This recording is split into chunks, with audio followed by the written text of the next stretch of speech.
Welcome to our channel. Today, we're diving into a brand new feature for WhatsApp on PC that allows you to send one-time viewed media.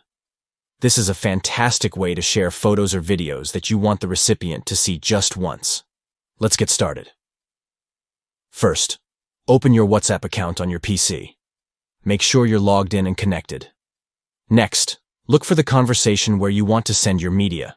You can find it in the chat list on the left side of the screen. Once you've located it, go ahead and click to open the conversation.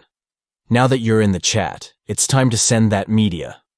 Locate the attachment icon, which usually looks like a paperclip at the bottom of the chat window. Click on it to open your file options.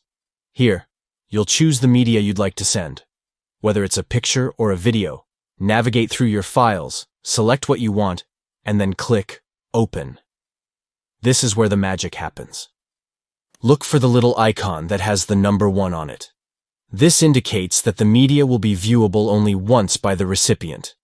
Click on that icon to activate the one-time view feature. Finally, you're all set to send your media.